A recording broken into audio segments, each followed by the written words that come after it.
Welcome to the Cabral Concept, where board-certified naturopath and integrative health practitioner Dr. Stephen Cabral shares how he was diagnosed at the age of 17 with a life-altering illness and given no hope for recovery. It was only after studying and traveling all over the world did he discover how to combine ancient Ayurvedic healing practices with state-of-the-art naturopathic and functional medicine to fully rebalance the body and re-energize it with life. It's time to discover how to get well, lose weight, and finally feel alive again. And now, here's your host, Dr. Stephen Cabral.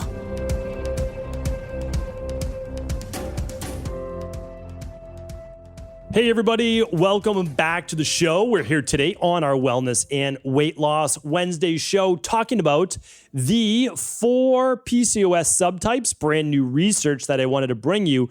I know we talked about PCOS in the past. We talked about the different root causes. If you're unfamiliar with those, I'm certainly going to link up those previous shows as well as just do a quick recap of the underlying root cause of PCOS. Just because, again, remember, everything has an underlying root cause, even Alzheimer's, like we talked about yesterday on the show and how it's linked to a certain blood type.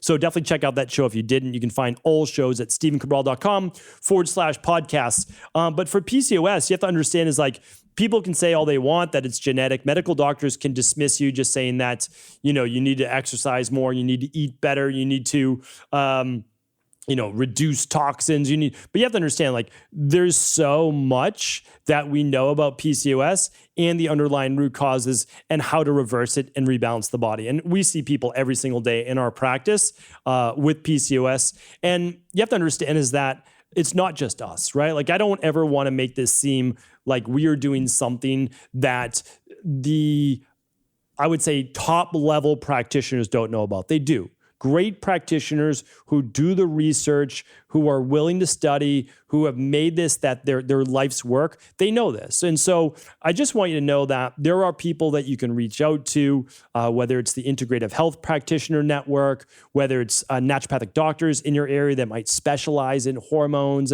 But it's not just hormones. That's the thing is like, you don't want a specialist. So let me just take 1 second. In order to be able to help any chronic-based dis-ease, you don't want a specialist. I'm probably gonna have to do a whole podcast on this. And the reason is that PCOS is not just about hormones. I'm about to share with you the 4 subtypes and actually how it's hormone-based, but the underlying root causes are not hormones. That's the wild thing about it. And so it's like you go to a cardiovascular doctor because you might have, let's say, high cholesterol. And again, I'm just using this as an example. Well, your high cholesterol, most likely, the only culprit is not your diet, right? I mean, like, most likely. It has all sorts of inflammatory processes. Like, again, high cholesterol can be caused by low levels of estrogen after menopause in women. It can be caused by lower levels of thyroid anytime in your life. It can be caused by an ApoE4 variant, gene variant. Like, so here's the thing, but your cardiovascular specialist will most likely never talk to you about these specific things. They'll most likely never test for those specific things. And if they do, well, what are they going to do? They're still going to put you on a statin, right? And so like, it's the game. That's the way the game is played with conventional medicine. And it's fine for 99% of the people because they're okay with that. And they're okay with being on the medication. But I know if you're listening to this podcast, you're probably not one of those people. You want to go deeper. Even if you're on a statin right now, even if you're on medication, I have no problem with that. I support that. Do what you need to do until you find it and figure out the underlying root cause, rebalance the body, then work with your doctor to be able to wean off of it. That's a smart way to do it. Anyway, that was a little aside. Like I said, I'm probably going to have to do a show on that. But if you're unfamiliar with PCOS, I want to go over what the main symptoms are for women because it's affecting 1 in every 10 women. And it might even be greater than that. Right now, they found in India, new study I just read, 1 in every 5, 20 to 25% of all women in India, at least premenopause, are affected with PCOS. And I thought that was remarkable because the numbers just continue to grow. So there is definitely something going on in our world that is causing the multiplicity of this particular dis-ease of the body to continue to climb. So what are the symptoms of PCOS? So polycystic ovaries, right? So what are the symptoms? Well, that's not really a symptom, right? So polycystic ovaries is not a symptom. The symptoms would be facial hair growth. It might be thinning of the hair on top of the head. It could be excessive hair growth on other parts of the body, thickening of the hair. It also could be oily skin or adult-based acne. It could be water retention, like puffiness of the body, like you feel like you're swollen. Not just weight gain. Yes, some women with PCOS do gain weight, but some just feel swollen, like their body's literally retaining too much water. And we hear this every single day in our practice. So we work with both men and women in our practice, but our practice is, about 2/3 or 70% women. And so we see this every single day. We work with thousands of people every single month. And we also see low mood. It's not just the body, but lower mood. We see menstrual cycle dysregularity. We see infertility. We see painful menstrual cycles as well. And then overall slow metabolic function. What does that mean? Well, slow metabolic function could be anything from cold hands, cold feet, kind of like a lower thyroid-based symptom, or dry skin, or many, many issues like brain fog as well. So again, when we're talking about PCOS, we're not talking about polycystic ovaries. Maybe we are. But really what we're trying to do is end the suffering of all of these symptoms that women are experiencing, and we can do that. But what I wanted to share with you, because if you're not already familiar and you go to your endocrinologist or you go to your OB or OBGYN, you have to understand is they might put you in one of these 4 new categories. So let me share them with you before you heard it anywhere else, right? So they're looking at what they call phenotype A. Okay, so let me explain phenotype. So there's basically a genotype, which is you and your genetics, okay? So let's say you're born and you are perfectly healthy and you have totally normal cholesterol, and then all of a sudden you're 32 years old and you go to your doctors and your doctor's like, hey, your cholesterol's 310, your total cholesterol. You have really high cholesterol. And you're like, why do I have high cholesterol? I eat well, I do this, I do that. And your doctor's like, well, it's probably just genetic, right? So that's your genotype, right? Your genetics, you're more prone to high cholesterol. It doesn't mean you have to have high cholesterol because you didn't have it before the age of 32. Why'd you have it at 32, right? So you didn't have to have it. It's in your genes, but those genes didn't express themselves until something happened in your life. And we call that the phenotype. So your phenotype is what you become with these genes of yours, right? How you express your genes. It's epigenetics, and it becomes you as your phenotype. So in Ayurveda, they have the Vikriti and they have the Prakriti. One is your actual, right? The Prakriti is your actual genotype. And then you have your Vikriti, which is essentially what we become. So we want to understand that our genes are not our destiny. But in terms of PCOS, there are 4 different ways to look at what we become, right? So phenotype A is hyperandrogenism. That just simply means higher levels of what are typically considered male dominant hormones. So more of the androgens, like higher levels of testosterone and or DHEA, even androstenedione or androstenedione, would be considered that as well. Androstenediol too. So these are just kind of precursors to testosterone as well. And yes, men and women, they both have these. So it's not like women are not supposed to have testosterone. They are, just not to the level that men would have, which is why if testosterone starts to get higher in women, well, they can have potentially more inflammation, but they can have the hair growth, deepening of the voice, hair loss on the top of the head, acne, and other based issues as well. Okay, so hyperandrogenism, ovulatory dysfunction, so issues with the menstrual cycle, and polycystic ovaries. All right, so that's phenotype A. Phenotype A, I'm just going to say, instead of saying hyperandrogenism every time, I'm just going to say high testosterone, all right?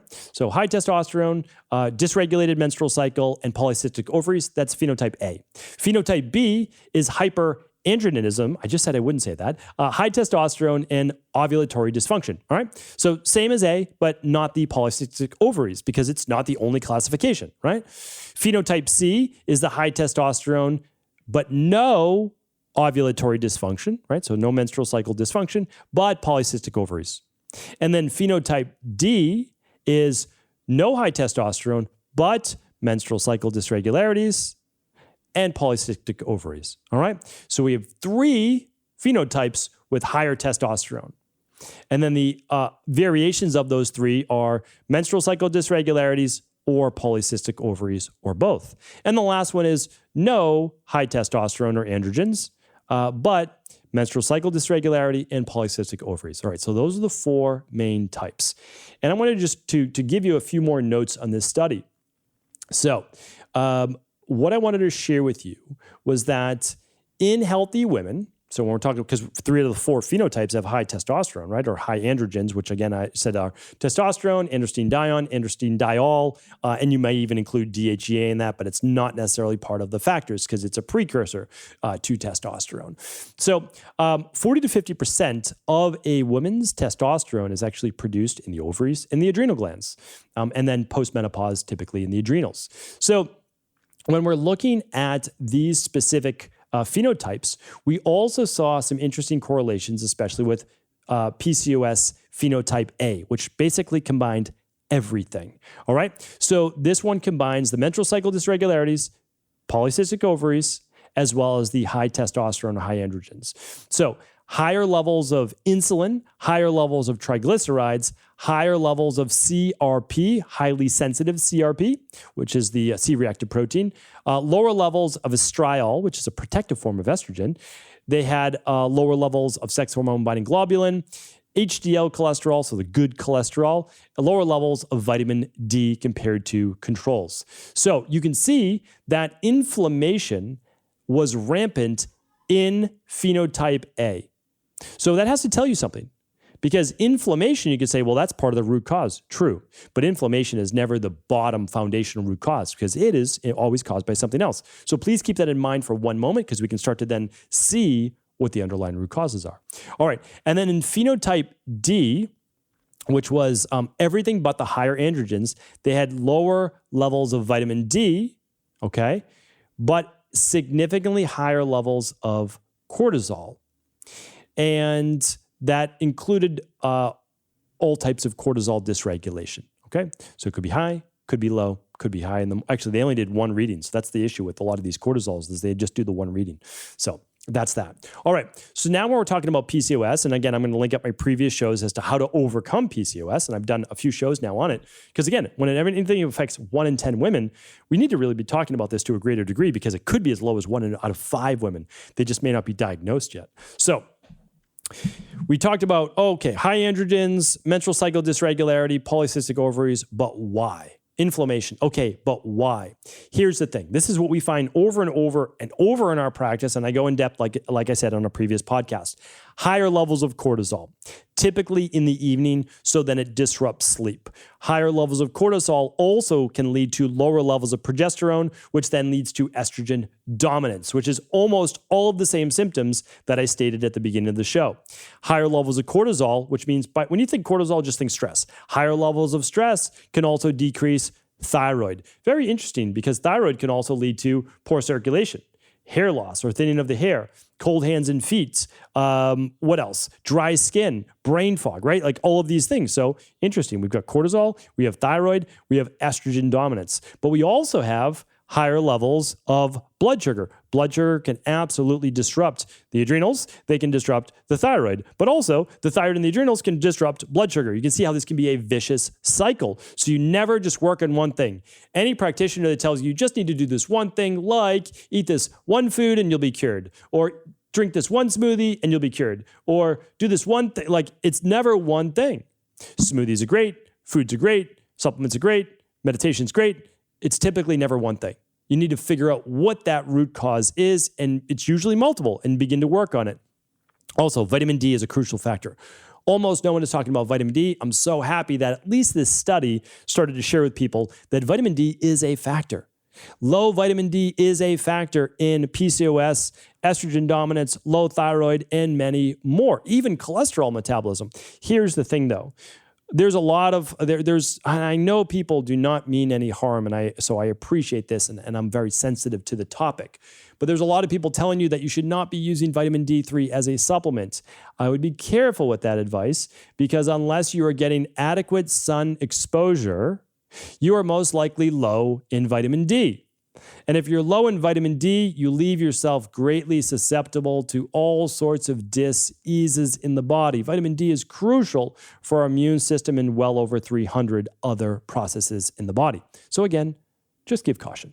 And the last one that I want to share with you is two more, I guess. Overall toxicity, so plastics, heavy metals, etc., pesticides, all of these things can affect inflammation and toxicity.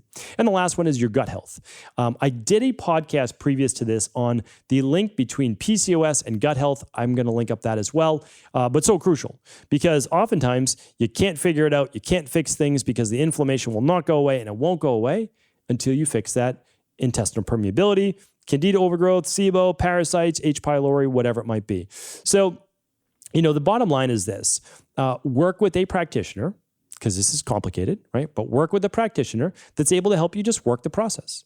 Ideally, that practitioner is going to run the big 5 labs with you, or at the very, very least, they're going to run the starter kit plus the stress, mood, and metabolism test, at the very least. And if you can only do one lab, then I would do the stress, mood, and metabolism. You can find all of these labs at stephencabral.com/labs. You don't need to run them with us in our practice. You can if you want to, but you don't need to. You can work with your local functional medicine doctor, local naturopathic doctor, or IHP2, integrative health practitioner 2, your choice.